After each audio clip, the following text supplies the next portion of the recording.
the Muslim community. I spoke to my community in Carrington Street Mosque in the Kelvin constituency today. Now this is the day of prayer. People are frightened, and we may as well admit that. People are frightened to go about their daily business and to go about their daily prayers and religion.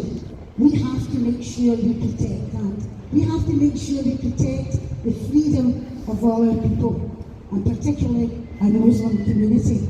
Many a time I've spent in the local mosque at Carrington Street and elsewhere, and the welcome I've received, not just me, but everyone in the community.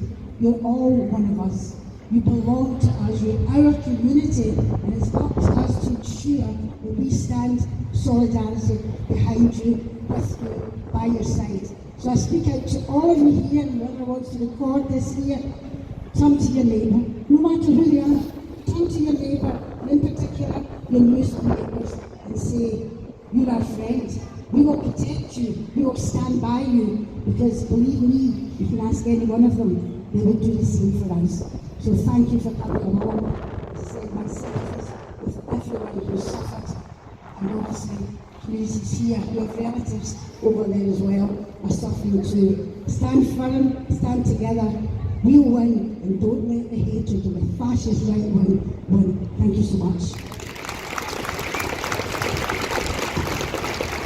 Thank you so much for these words, and it's so true, our politics are going in a right-wing direction, and it is not a direction I think most of us would want it to go in.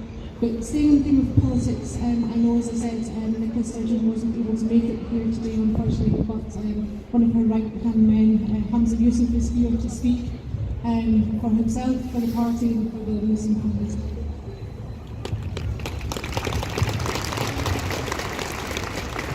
Ladies and gentlemen, brothers and sisters, friends, let me greet you the way that Muslims have greeted each other, not for centuries, but for over 1400 years. Assalamu alaikum. And that means, many of you will know this of course, that means peace be upon you. Because our religion, Islam, comes from the root word salam, which in Arabic means peace. The Muslim community have only ever been about peace. And let me start by giving you a thanks. I have stood many times on these steps, unfortunately far too many times after a tragedy somewhere in the world that has occurred. The attacks in Paris, in fact after the 9/11 attacks, after many terror attacks, and it has never ever failed to move me that Glaswegians have turned out as you have, with hours of notice, and you can't see this in your recording your cameras, but it's Baltic, it's freezing out here, and yet you've come out here to stand in solidarity with the Muslim community and with peace-loving people all across the world to say we will not let them divide us. So thank you very much for standing out here for that. I'm not going to speak for very long at all. I just want to make a couple of points. First of all, ladies and gentlemen, let's not pussyfoot around. Let's not beat around the bush. What we saw this morning when we woke up, the terror attacks, they were that. They were acts of terrorism. Let's not call them anything else. They were designed to cause maximum terror and to divide communities. And let me make and reiterate the point that Sandra made. I went to the mosque for Friday prayer, as I go regularly, and with thousands of other Muslims across Scotland. And every Muslim that spoke to me today, every worshipper in that mosque that spoke to me said, Hamza, this didn't happen in a vacuum, and ladies and gentlemen, this did not happen in a vacuum, this attack. Many people, politicians, media outlets, unfortunately, have added fuel to the fire. When Boris Johnson says that Muslim women who wear burqas are bank robbers or look like bank robbers or letterboxes, he is adding fuel to the fire. Make no mistake about it. when media platforms give a voice to people that don't deserve their voice to be broadcast to millions, like Tommy Robinson and other peddlers of hate, then you're adding fuel to the fire. When it comes to politicians blaming immigration for all of the ills of our society, that it's the immigrants' fault, then you're adding fuel to the fire. If you tell me that Islamophobia is a figment of my imagination, even though I suffer from it on a weekly basis, then you're adding fuel to the fire. So ladies and gentlemen, let's vow here, right now, all of us, Muslim or non-Muslim, faith or no faith, white or brown or black, that if we hear any hatred, be it Islamophobia, be it anti-Semitism, be it homophobia, be it any hatred, that we will call it out and we will not stand for it here, not now, not ever. And let me end by saying this, that the world seems a scary place this morning when I woke up and saw the news. And when we turn on the news and we see attack after attack, we see hatred flowing like a river in our communities. We feel down and we feel despondent. We feel despair. But don't let despair take over us. Don't let despair take over us. Because brothers and sisters, I cannot tell you how heartened, how warm I am on a cold day to see that every time there is hatred, there are many, many, many, many more voices of good than there are of bad. And every single one of you must take comfort that the voices of good will always outweigh the voices of bad. Glasgow, you have done me proud once again today. I'm sorry I can't stay for all of the speeches. I have to be up the road, but I'm so proud to be standing with politicians from other political parties, from friends from other communities. Brothers and sisters, may you always, always have peace in your lives, and may we always stand together as one human race. Wa alaikum assalam wa rahmatullahi wa barakatuh. Thank you so much for your words of support and condolence there, and so right, it's amazing to see each and every single one of you here today to show your support of the community in Christchurch who has been unbelievably affected. I don't think any one of us can begin to think about how badly they will have been affected and how traumatised they will be from the horrific events of today. But I would like to carry on with our speeches. I would like to invite Paul McNeill to the stage to say a few words to us as well. Thank you so much. Thank you. Assalamu alaikum. My dear friends, first of all, can I join with the other politicians and send my condolences to the whole of New Zealand, to the families of the people who suffered. And I'm sure there are people in New Zealand, I know there are people in New Zealand standing the way we are united to fight against terrorism, Islamophobia and racism. Like Hamza Yusuf has made a wonderful speech today, wouldn't expect anything less. We know that when it comes to fighting racism and Islamophobia and anti-Semitism, that it doesn't matter that there's a political divide, because Hamza Yusuf is my brother. When it comes to fighting racism, anti-Semitism, Islamophobia, Sandra White is my sister. When it comes to fighting, we must stand together, because I won't be repeating what's been said already, but we know it's a dangerous world. It's only another example of what we face. New Zealand, Pittsburgh, Paris. And it means that there's a big job for politicians to do here, because we are the leaders of our communities, and there are many leaders, Assam, but many other leaders. I can see them faces here. You have Frank McAvity, and leader of the opposition, Glasgow City, and many others. We have a job to do. We have to stand here, whatever it takes, to make sure that we build communities and that we build strong communities to challenge racism, Islamophobia and anti-Semitism wherever we see it. In my time as a politician, I have never had such inspiration than I've had working with the Muslim community. I have the Holy Quran in my office. I am Catholic and I have my Bible, but the Holy Quran has given me so much in my life. What the mosques and the communities around it have done and the inspiration that it's given me as a politician, I cannot tell you. So I'm hurt like everybody else. I'm hurt like the Muslims around the world who do fear what's going to happen next. So it's up to us, brothers and sisters. We must be strong. We're out today. There is more to do. There is racism to fight, anti-Semitism to fight, Islamophobia to fight. We stand together, and I know that we will, as brothers and sisters, as one community, one humanity, and one world. Thank you very much. Pauline, thank you so much for taking your time tonight on this amazing day to speak to us. And she said, and as it's been reiterated again and again and again this afternoon, it is all about unity.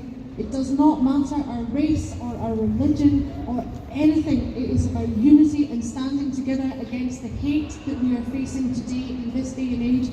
It is so important that we come together as one community against hate. Now, next I'd like to ask to come and speak to us today Richard Leonard, who is the leader of the Labour Party in Scotland. Thank you very much. First of all, I want to send my condolences to the families and friends of those who were slaughtered in Christchurch this morning. There is a sense in which we are living in an age of extremes, and it's time that the silent majority spoke up. And we will not be silenced. We will speak, and we will stand united. Those of religion, those of no religion, those of political parties, those of no political parties. We are, in the end, a common humanity. We need to live as a community, and we need to root out, chase out, and end the toxic racism that we have seen today in New Zealand.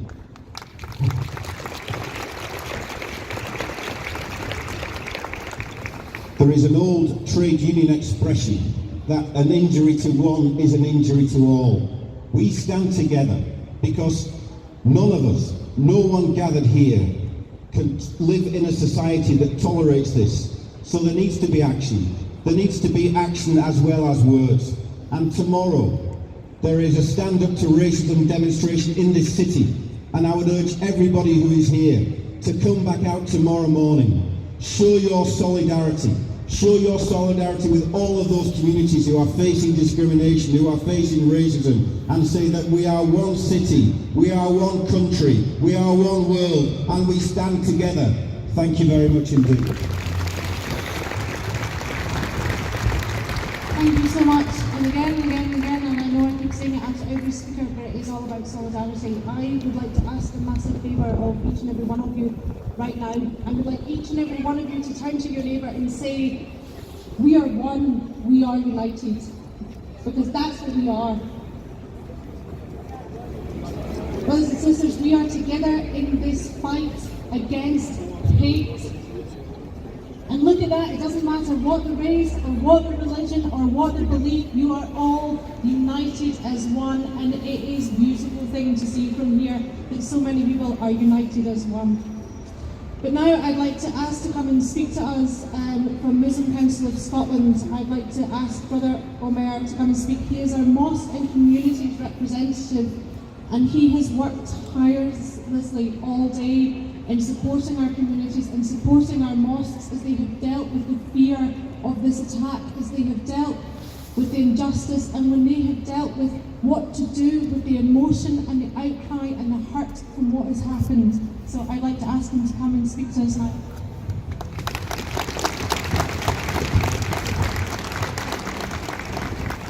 Assalamu alaikum. Brothers and sisters, it's often said that humanity is like one body. When one part is hurt, the whole body hurts. And today, all over the world, we're all hurting. On the blessed day of Friday, when Muslims go for congregational prayer to the mosque, We woke up to the news of the horrific and barbaric attack on 2 mosques in Christchurch, and just to put it in perspective, it's the worst post-war massacre New Zealand has ever seen. This was a cowardly and callous attack calculated to cause the maximum damage, to try and divide the community. But while we grieve for our dead and our injured, we will say it loud and with no fear that they will not win. And for here,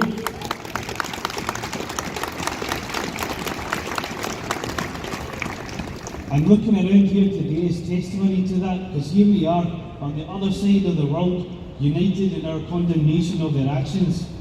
The victims of today's attacks, though, they weren't killed by just bullets or gunmen.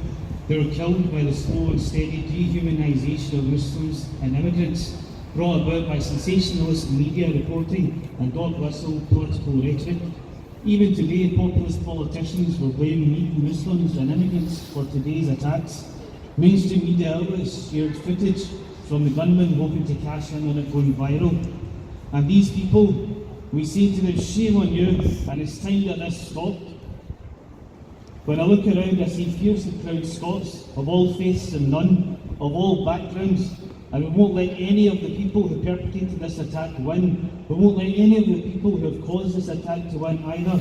And in the space that they've created by committing today's atrocity, we will come together like just now, and we will reaffirm our commitment to unity against Islamophobia, against anti-Muslim hatred, against racism and all types of hatred which dehumanises individuals and in particular dehumanises immigrants. The challenge for each of us is to stand up and to be counted and to call it out whenever we see it and wherever we see it or hear it. And finally, we tell those who want to divide us and those who want to profit from scaremongering that they will not succeed. Thank you very much.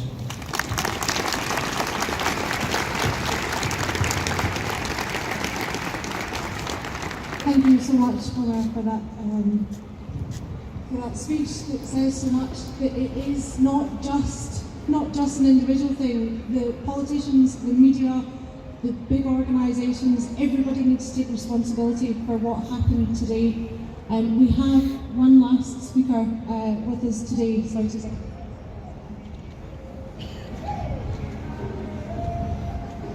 So we have Frank Macavity with us today, and he's going to just say a brief word for us. Thank you. Well, thank you very much.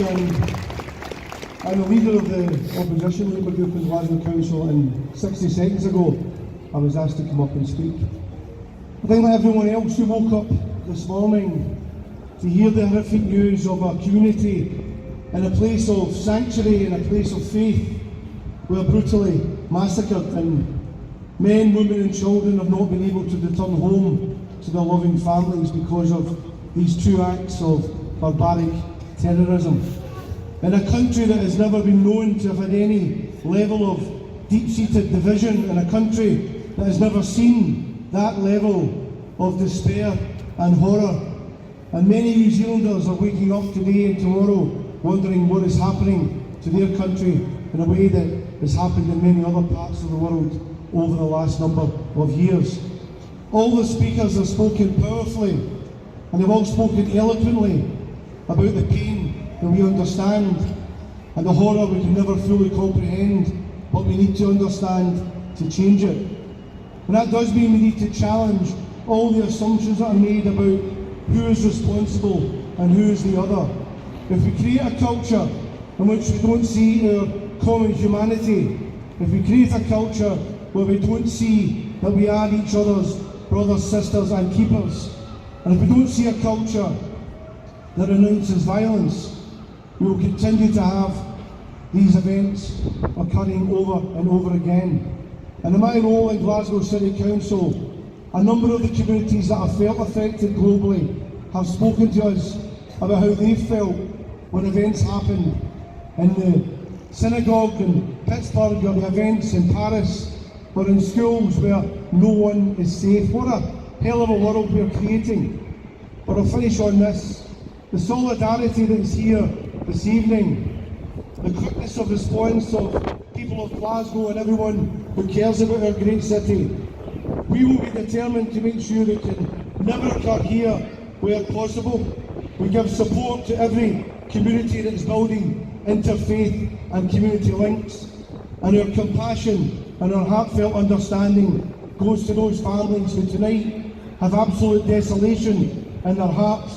And we need to give them our support from all across the different parts of the world to say, you are not alone, we are with you, and we will overcome this fascism, this terrorism, and this horror. Thank you very much.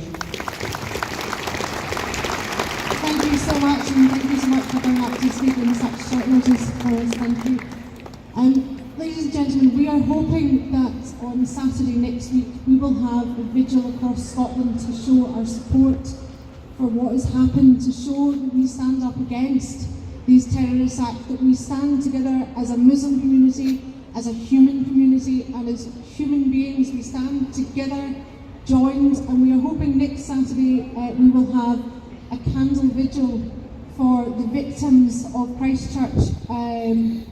All details will follow after, because obviously it's still quite short notice and not everything is ready and together. We will have all full information out with everybody as soon as possible, and we hope that everybody in every city across Scotland will stand up against the atrocities, will stand up against terrorism and say we are united as one together.